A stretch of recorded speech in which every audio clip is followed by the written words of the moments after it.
नमस्कार दोस्तों, आज हम इस वीडियो में संयुक्त वाक्य के बारे में पढ़ेंगे।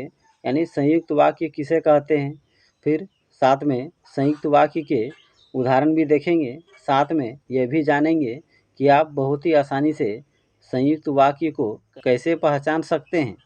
तो चलिए सबसे पहले संयुक्त वाक्य की परिभाषा जानते हैं। जिस वाक्य में दो या दो से अधिक स्वतंत्र उपवाक्य होते हैं उसे संयुक्त वाक्य कहते हैं। तो यहाँ परिभाषा में क्या बता रहा है कि जिस वाक्य में दो या दो से अधिक स्वतंत्र उपवाक्य होते हैं वैसे वाक्य को संयुक्त वाक्य कहते हैं। यानी संयुक्त वाक्य में क्या होते हैं, दो या दो से अधिक स्वतंत्र उपवाक्य होते हैं।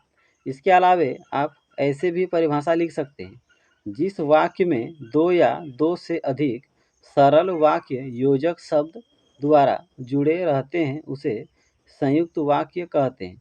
तो इस परिभाषा में क्या बता रहा है, इस परिभाषा में बता रहा है कि जिस वाक्य में दो या दो से अधिक सरल वाक्य होते हैं और वे सरल वाक्य योजक शब्द द्वारा जुड़े होते हैं तो ऐसे वाक्य को संयुक्त वाक्य कहते हैं। तो यहाँ पे संयुक्त वाक्य के दो परिभाषा लिखे गए हैं, आप दोनों को पढ़ लीजिए और जो अच्छा लगे उसे आप रट लीजिए, उसे ही आप एग्जाम में लिखिए। तो चलिए उदाहरण के द्वारा जानते हैं कि संयुक्त वाक्य किसे कहते हैं। तो उदाहरण में देखिए, वह बाजार गया और उसने फल खरीदा। तो इस उदाहरण में दो सरल वाक्य हैं, एक हुआ वह बाजार गया और दूसरा सरल वाक्य उसने फल खरीदा। तो इन दोनों सरल वाक्य को किसके द्वारा जोड़ा गया है, और के द्वारा। तो और हो गया योजक शब्द। यहाँ आप क्या पढ़ें कि ऐसा वाक्य जिसमें दो या दो से अधिक सरल वाक्य योजक शब्द द्वारा जुड़े हों। तो यहाँ जो और शब्द है ये योजक शब्द है, यानी इन दोनों वाक्यों को और शब्द जोड़ने का काम कर रहा है। मैं बीमार था इसलिए मैं स्कूल नहीं जा सका। तो मैं बीमार था एक सरल वाक्य है या स्वतंत्र उपवाक्य बोल सकते हैं। मैं स्कूल नहीं जा सका ये एक सरल वाक्य है, आप उसे स्वतंत्र उपवाक्य भी कह सकते हैं। तो यहाँ जो इन दोनों सरल वाक्य को किसके द्वारा जोड़ा गया है, इसलिए शब्द से जोड़ा गया था। इसलिए जो शब्द है योजक शब्द है। ये तीसरा उदाहरण देखिए, वह खाना चाहता था लेकिन उसके पास पैसे नहीं थे।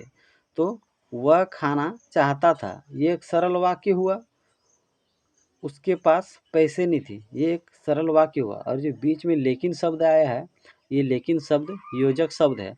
तो आप समझ गए संयुक्त वाक्य में क्या होता है। संयुक्त वाक्य में दो या दो से अधिक स्वतंत्र उपवाक्य होते हैं, आप उसे सरल वाक्य भी कह सकते हैं। ये स्वतंत्र उपवाक्य या सरल वाक्य किसके द्वारा जुड़े होते हैं, योजक शब्द द्वारा जुड़े होते हैं। तो आप पढ़े संयुक्त वाक्य किसे कहते हैं।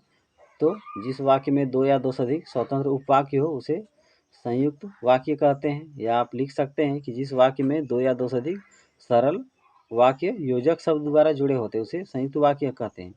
अब आगे उसका पहचान देखेंगे कि आप संयुक्त वाक्य को आसानी से कैसे पहचान सकते हैं।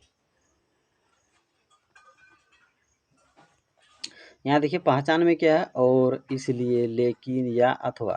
तो जिस भी वाक्य में आपको और इसलिए, लेकिन या अथवा शब्द देखने को मिले तो आप आसानी से समझ जाएंगे कि वे संयुक्त वाक्य हैं। यानी संयुक्त वाक्य को पहचानने का सबसे आसान तरीका है कि वाक्य को आप पढ़िए और उसमें देखिए कि बीच में और शब्द आया है कि नहीं, इसलिए शब्द आया है कि नहीं, लेकिन शब्द आया है कि नहीं, या शब्द आया है कि नहीं, अथवा शब्द आया है कि नहीं। अगर ये शब्द ये योजक शब्द आपको देखने को मिले तो आप बेहिचक याद कर लीजिए कि वे संयुक्त वाक्य ही होंगे। तो इसे अच्छा से पढ़ लीजिए, और अगर मेरा वीडियो आपको अच्छा लगता हो तो मेरे यूट्यूब चैनल को ज़रूर सब्सक्राइब कर लीजिए।